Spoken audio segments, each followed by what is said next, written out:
নমস্কার, দেখছেন talk to Bangla. আমি অভিষেক রয়েছে আপনাদের সাথে। এই মুহূর্তে যে খবর সবচেয়ে গুরুত্বপূর্ণভাবে উঠে আসছে যে মুখ্যমন্ত্রী মমতা বন্দ্যোপাধ্যায়ের দলে কি ফাটল, সেই খবর কিন্তু আমরা বারংবার ইঙ্গিত পাচ্ছিলাম। বিভিন্ন ধরনের একটা খবর উঠে আসছিল যে নতুন দল তৈরি হবে, অভিষেক বন্দ্যোপাধ্যায় বিজেপি জয়েন করবেন। সেই সমস্ত কথা যে একদম ভুল ছিল না তেমন একটা খবর যে বাজারে রটেছিল, সেটা কিন্তু কোথাও আজকে অভিষেক বন্দ্যোপাধ্যায় একদম তার বক্তব্যে নেতাজি ইন্ডোর স্টেডিয়াম থেকে একদম স্পষ্ট। তার কারণ অভিষেক বন্দ্যোপাধ্যায় বলছেন যে তিনি দল পরিবর্তন করবেন, তিনি বিজেপিতে যাবেন এবং নতুন দল তৈরি হবে বাংলায়। এই ধরনের যে খবরগুলো তৈরি হচ্ছে তার একদম সঠিক জবাব তিনি দিচ্ছেন যে অভিষেক বন্দ্যোপাধ্যায়ের গলাও যদি কেটে নেওয়া হয়, সেই কাটা গলা থেকে মমতা বন্দ্যোপাধ্যায় জিন্দাবাদ এই স্লোগান বেরোবে। কারণ তিনি গদ্দার নন, একদম all India general secretary Trinamool কংগ্রেসের সেই অভিষেক বন্দ্যোপাধ্যায়কে কেন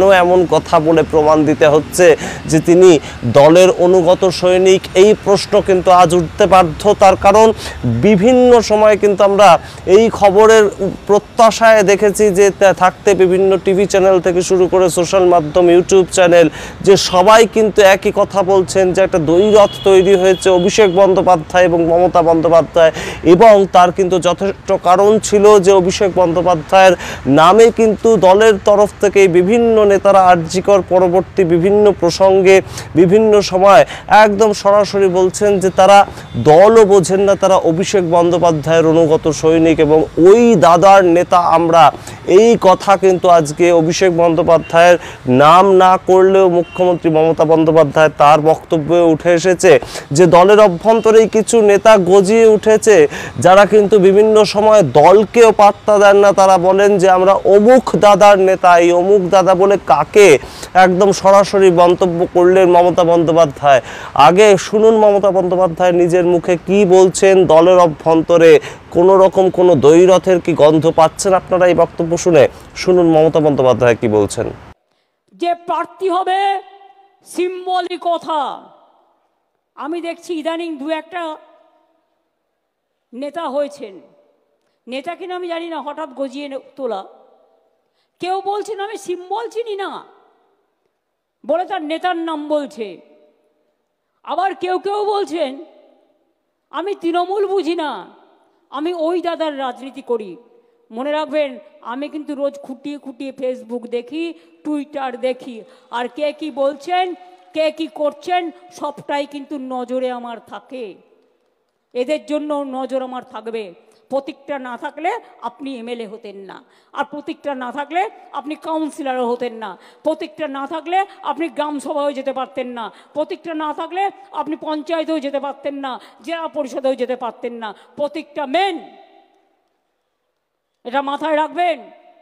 আপনার যদি কেউ নেতা হয় সেটা হচ্ছে জোড়া ফুল আর মামাটি মানুষ, আর অন্য কেউ নয়। আমরা সবাই আসুন কর্মী হিসেবে কাজ করি।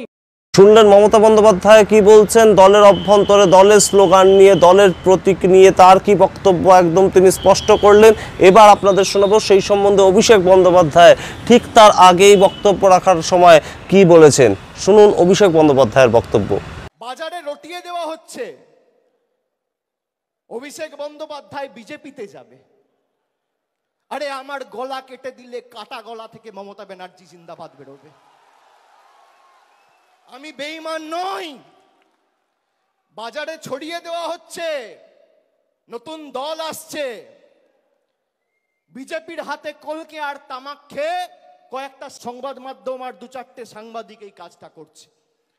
আমি তাদের নাম করে এই সবার পরিবেশ নষ্ট করব। শুনলেন আপনারা দলের একদম দুই শীর্ষ নেতার বক্তব্য। কোনো রকম কোনো দ্বৈরথ রাখতে চাইছেন না। 2026-এর আগে ক্ষমতায় দখল করার জন্য 2026-কে সামনে রেখে কোনো রকম কোনো একটা বিভাজনের বার্তা যে নেই, সেটা কিন্তু আজকে রীতিমতন দলের দুই শীর্ষ নেতার মুখ থেকেই আমরা শুনলাম। এবং একদম যে ছবিটা স্পষ্ট যে বিজেপিকে কোনো স্পেস ছাড়া হবে না, সিপিআইএমকে কোনো স্পেস ছাড়া হবে না, সেই নিয়েও কিন্তু একদম সরাসরি বক্তব্য রেখেছেন মমতা বন্দ্যোপাধ্যায় থেকে শুরু করে অভিষেক বন্দ্যোপাধ্যায়। আমি দেখছি ইদানিং দু একটা নেতা হয়েছেন, নেতা কিনা আমি জানি না, হঠাৎ গজিয়ে তোলা।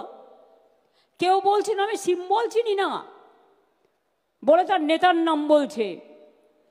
আবার কেউ কেউ বলছেন আমি তৃণমূল বুঝি না, আমি ওই দাদার রাজনীতি করি। মনে রাখবেন, আমি কিন্তু রোজ খুঁটিয়ে খুঁটিয়ে ফেসবুক দেখি, টুইটার দেখি, আর কে কি বলছেন, কে কি করছেন, সবটাই কিন্তু নজরে আমার থাকে। এদের জন্য নজর আমার থাকবে। প্রতীকটা না থাকলে আপনি এমএলএ হতেন না। বাজারে রটিয়ে দেওয়া হচ্ছে অভিষেক বন্দ্যোপাধ্যায় বিজেপিতে যাবে। আরে আমার গলা কেটে দিলে কাটা গলা থেকে মমতা ব্যানার্জি জিন্দাবাদ বেরোবে। আমি বেঈমান নই।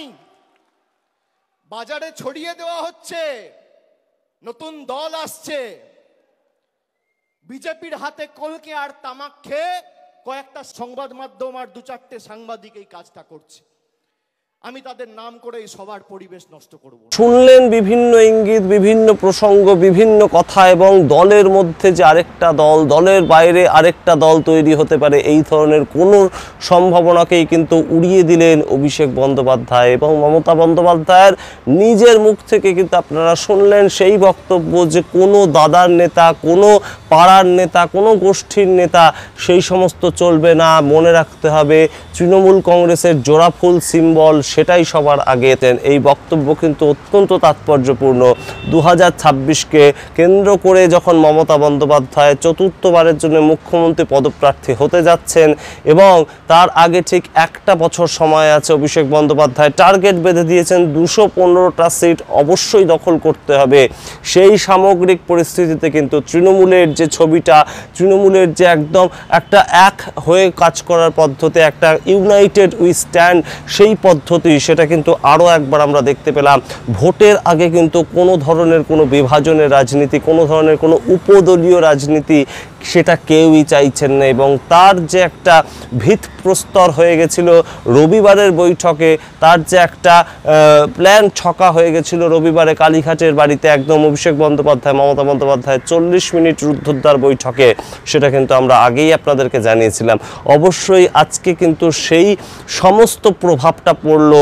অভিষেক বন্দ্যোপাধ্যায়ের বক্তব্য শুনলাম, মমতা বন্দ্যোপাধ্যায়ের বক্তব্য শুনলাম, অভিষেক বন্দ্যোপাধ্যায়ের আইপ্যাক, মমতা বন্দ্যোপাধ্যায়ের পুরনো নেতাদের দলে রাখা, সবাইকে নিয়ে সমন্বয়ের ভিত্তিতে কাজ করা, প্রত্যেকটির ইঙ্গিতে কিন্তু আমরা আপনাদের জানিয়েছিলাম যে তৃণমূল কংগ্রেস ভাগ হবে না, তৃণমূল কংগ্রেস এক হয়ে লড়াইয়ের রাজনীতিটাই করবে।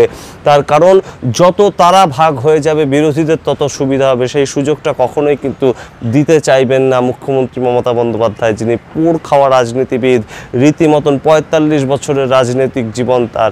তিনি জানেন কখন কোন গুটিকা কিভাবে কাজে লাগাতে হয়, কখন কোন চালটা কিভাবে চালতে হয়, এবং কখন কাকে কিভাবে একদম নিজের দলে নিয়ে আসতে হয়, সমস্তটাই মমতা বন্দ্যোপাধ্যায় সিদ্ধহস্ত। এবং সেই পথেই রাজনীতিটাকে এগিয়ে নিয়ে যেতে চাইছে তৃণমূল কংগ্রেস।